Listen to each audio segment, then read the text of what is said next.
বিশ্ব কি আবার একটা পারমাণবিক যুদ্ধের ঝুঁকির মুখে পড়ছে? এই প্রশ্নটা কিন্তু এখন অনেকের মনেই আসছে।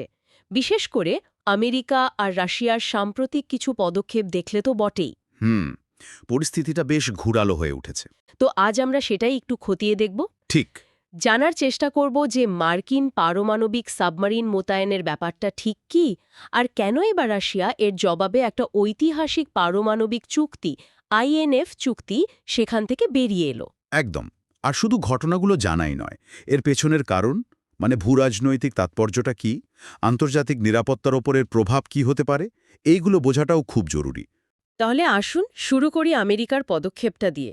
প্রতিবেদন বলছে মার্কিন প্রেসিডেন্ট ডোনাল্ড ট্রাম্প নাকি সম্প্রতি নির্দেশ দিয়েছেন রুশ জলসীমার বেশ কাছাকাছি দুটো পারমাণবিক সাবমেরিন মোতায়েন করার। এটা তো বেশ উস্কানি দেওয়ার মতনই শোনাচ্ছে। অবশ্যই। রাশিয়া ঠিক এইভাবেই দেখছে জিনিসটাকে, মানে সরাসরি নিজেদের নিরাপত্তার জন্য হুমকি, একটা আগ্রাসন।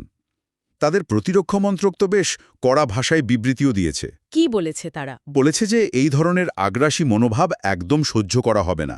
আর আমেরিকার এই কাজটা, মানে যুদ্ধ ডেকে আনতে পারে, এরকম একটা ইঙ্গিত। ও বাপরে! হ্যাঁ, আর বিষয়টা শুধু সাবমেরিন মোতায়েন নয়। প্রতিবেদনটা আরও গভীরে গিয়ে বলছে যে এই সাবমেরিনগুলোর প্রযুক্তিগত ক্ষমতা আর ঠিক কোথায় মোতায়েন করা হয়েছে, এইগুলোই রাশিয়ার উদ্বেগের আসল কারণ। এটা সাধারণ নৌটহলের চেয়ে অনেক বেশি কিছু। তার মানে টেকনোলজি বা লোকেশনের বিশেষত্বটা কি? ধরুন, এই সাবমেরিনগুলো হয়তো অত্যাধুনিক অস্ত্র বহন করছে বা গোয়েন্দা তথ্য সংগ্রহের ক্ষমতা রাখে, যা রাশিয়ার জন্য অস্বস্তিকর। আর এগুলো এমন জায়গায় রাখা হয়েছে যা হয়তো রাশিয়ার স্ট্র্যাটেজিক্যালি গুরুত্বপূর্ণ এলাকার খুব কাছে। ও আচ্ছা। স্বাভাবিকভাবে তাহলে বিশ্বজুড়ে একটা চিন্তা তৈরি হয়েছে। কেউ কেউ তো তৃতীয় বিশ্বযুদ্ধের কথাও ভাবতে শুরু করেছেন শুনছি। হ্যাঁ, আশঙ্কাটা অমূলক নয়, যদিও এখনই এতদূর ভাবাটা হয়তো বাড়াবাড়ি। কিন্তু উত্তেজনা যে তুঙ্গে, সে বিষয়ে কোনো সন্দেহ নেই। তবে আন্তর্জাতিক জলসীমায় তো সাবমেরিন চলাচল করেই। প্রতিবেদন কি নির্দিষ্ট করে কিছু বলছে যে কেন এই মোতায়েনটাকে রাশিয়া এত বড় হুমকি মনে করছে? ইউক্রেন যুদ্ধই কি একমাত্র কারণ? না, শুধু ইউক্রেন যুদ্ধ নয়। দেখুন, ইউক্রেন যুদ্ধ অবশ্যই একটা বড় ফ্যাক্টর। দুই দেশের মধ্যে অবিশ্বাস তো এখন চরমে। কিন্তু প্রতিবেদন অনুযায়ী এর সাথে যুক্ত হয়েছে এই সাবমেরিনগুলোর বিশেষ ক্ষমতা, যা হয়তো প্রচলিত নয়। আর সম্ভবত রাশিয়া মনে করছে যে আমেরিকা তাদের স্পর্শকাতর তথ্য হাতিয়ে নেওয়ার চেষ্টা করছে বা শক্তি প্রদর্শন করছে। মানে সার্বভৌমত্বে আঘাতের মতো। একদম। রাশিয়ার প্রতিরক্ষা মন্ত্রকের বিবৃতির ভাষা কিন্তু বেশ তীব্র ছিল। মনে হচ্ছে তারা বিষয়টাকে খুব সিরিয়াসলি নিয়েছে। হয়তো তাদের ধারণা আমেরিকায় ইচ্ছে করে কোনো রেড লাইন পার করার চেষ্টা করছে। আর ঠিক এই রকম একটা পরিস্থিতিতেই রাশিয়া একটা বিশাল পদক্ষেপ নিল, আইএনএফ চুক্তি থেকে বেরিয়ে আসার ঘোষণা। এই আইএনএফ চুক্তিটা ঠিক কি ছিল, আর কেন এটা এত গুরুত্বপূর্ণ ছিল একটু বলবেন? হ্যাঁ, অবশ্যই। আইএনএফ বা ইন্টারমিডিয়েট রেঞ্জ নিউক্লিয়ার ফোর্সেস চুক্তি, এটা ছিল ঠান্ডা যুদ্ধের সময়কার একটা বিরাট অর্জন। ১৯৮৭ সালে সই হয়েছিল আমেরিকা আর তৎকালীন সোভিয়েত ইউনিয়নের মধ্যে। হুম। এই চুক্তির মাধ্যমে দুই দেশই রাজি হয়েছিল যে তারা ভূমি থেকে উৎক্ষেপণ করা যায় এমন স্বল্প আর মাঝারি পাল্লার, মানে ৫০০ থেকে মোটামুটি ৫,৫০০ কিলোমিটার রেঞ্জের পারমাণবিক বা সাধারণ মিসাইল কোনোটাই মোতায়েন করবে না। আচ্ছা। এর ফলে ইউরোপে পারমাণবিক যুদ্ধের ঝুঁকি অনেকটা কমে গিয়েছিল। দুই পরাশক্তির মধ্যে আস্থা বাড়াতেও এর একটা বড় ভূমিকা ছিল। বলতে পারেন, অস্ত্র নিয়ন্ত্রণের ইতিহাসে এটা একটা মাইল ফলক। তাহলে প্রায় ৩ দশক ধরে চলা একটা চুক্তি থেকে রাশিয়া হঠাৎ বেরিয়ে এলো কেন? আনুষ্ঠানিক কারণ তো বলছে আমেরিকার উস্কানি।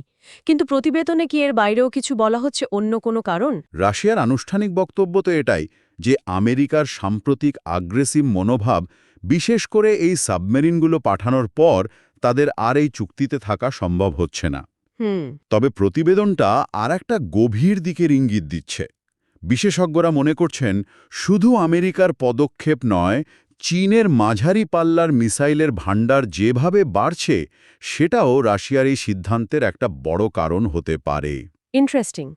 মানে চীন তো এই চুক্তির আওতায় ছিল না। ঠিক তাই। আইএনএফ চুক্তি শুধু আমেরিকা আর রাশিয়াকে, আগে সোভিয়েত ইউনিয়ন, আটকাত, চীনকে নয়। রাশিয়া হয়তো এখন মনে করছে যে এই পরিবর্তিত পরিস্থিতিতে শুধু তাদের হাত পা বাঁধা থাকছে, যেখানে চীন বা অন্য দেশগুলো নিজেদের মতো মিসাইল বানাচ্ছে। তাই এই চুক্তি থেকে বেরিয়ে আসাই তাদের জন্য কৌশলগতভাবে লাভজনক। তার মানে এই চুক্তি বাতিলের প্রভাবটা শুধু রাশিয়া আর আমেরিকার মধ্যে থাকবে না, ইউরোপে নিরাপত্তার ওপর এর কী প্রভাব পড়তে পারে? একদম ঠিক প্রশ্ন। প্রতিবেদন কিন্তু এই নিয়ে উদ্বেগ প্রকাশ করেছে। এর ফলে ইউরোপে আবার নতুন করে মাঝারি পাল্লার মিসাইল মোতায়েনের একটা প্রতিযোগিতা শুরু হয়ে যেতে পারে। সেই পুরনো ঠান্ডা যুদ্ধের সময়ের মতো। হ্যাঁ, অনেকটা সেরকমই। যে অস্ত্র নিয়ন্ত্রণের কাঠামোটা এত কষ্টে তৈরি হয়েছিল, সেটা বেশ দুর্বল হয়ে পড়ছে। আন্তর্জাতিক নিরাপত্তার জন্য এটা নিঃসন্দেহে একটা বড় ধাক্কা। পারমাণবিক সংঘাতের যে ভয়টা কমে এসেছিল, সেটা আবার ফিরে আসার একটা আশঙ্কা তৈরি হচ্ছে। আর এই পুরো ঘটনার পেছনে ইউক্রেন যুদ্ধ তো একটা বড় কারণ হিসেবে আছেই। প্রতিবেদনে ভারতের কথাও উল্লেখ করা হয়েছে দেখলাম। মার্কিন প্রেসিডেন্ট নাকি ভারতকে রাশিয়ার কাছ থেকে সস্তায় তেল কেনা নিয়ে কিছু বলেছেন। হ্যাঁ, ইউক্রেন যুদ্ধ পুরো পরিস্থিতিকে আরও অনেক বেশি জটিল করে তুলেছে, এটা ঠিক। আর এখানেই ভূ রাজনীতির খেলাটা, মানে আন্তর্জাতিক সম্পর্ক আর ভৌগোলিক অবস্থানের যে টানাপোড়েন, সেটা খুব স্পষ্ট হয়ে ওঠে।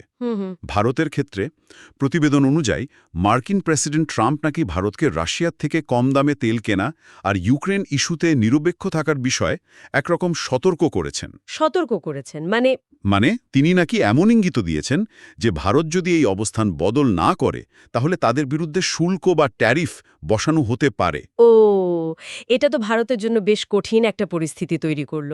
একদিকে দীর্ঘদিনের বন্ধু রাশিয়া, অন্যদিকে আমেরিকার চাপ। একদম। ভারতের জন্য এটা একটা খুব ডেলিকেট ব্যালেন্সিং অ্যাক্ট। মানে একদিকে আমেরিকার সাথে কৌশলগত সম্পর্ক ভারতের জন্য খুব গুরুত্বপূর্ণ, আবার রাশিয়াও ভারতের প্রতিরক্ষা বা জ্বালানি নিরাপত্তার ক্ষেত্রে বহু বছরের পরীক্ষিত সঙ্গী। ঠিক। এই অবস্থায় ভারতকে নিজেদের জাতীয় স্বার্থ দেখে খুব সাবধানে পা ফেলতে হবে। আন্তর্জাতিক সম্পর্ক বজায় রাখাটা বেশ কঠিন হবে। প্রতিবেদন এই কূটনৈতিক চ্যালেঞ্জের দিকে ইঙ্গিত করেছে। তাহলে সব মিলিয়ে যা দাঁড়াচ্ছে, পরিস্থিতি বেশ জটিল আর সত্যিই উদ্বেগজনক। শুরুতে যে প্রশ্নটা করেছিলাম, রাশিয়ার এই চুক্তি থেকে বেরিয়ে আসা, আমেরিকার সাবমেরিন মোতায়েন, এগুলো কি সত্যিই একটা নতুন, আরও বেশি বিপজ্জনক পারমাণবিক যুগের দিকে আমাদের ঠেলে দিচ্ছে? এই প্রশ্নটার উত্তরই এখন সবাই খুঁজছে। প্রতিবেদন থেকে যা তথ্য পাওয়া যাচ্ছে তা বিশ্লেষণ করলে মনে হচ্ছে আমরা একটা বেশ অনিশ্চিত ভবিষ্যতের দিকেই এগোচ্ছি। হুম। আর এটা আমাদের আরেকটা গভীর প্রশ্ন নিয়ে ভাবতে বাধ্য করছে। যখন এতদিনের চেষ্টায় তৈরি আন্তর্জাতিক চুক্তিগুলো এরকম ভূ রাজনৈতিক উত্তেজনার মুখে পড়ে ভেঙে যায়, তখন বিশ্ব নিরাপত্তার ভবিষ্যৎ আর কতটা সুরক্ষিত থাকে? আমরা কি সেই পুরনো ঠান্ডা যুদ্ধের ছায়ার দিকেই ফিরে যাচ্ছি, নাকি এটা সম্পূর্ণ নতুন কোনো সংকট যার মুখোমুখি আমরা আগে হইনি? এই প্রশ্নগুলোর উত্তর হয়তো সময়ই দেবে।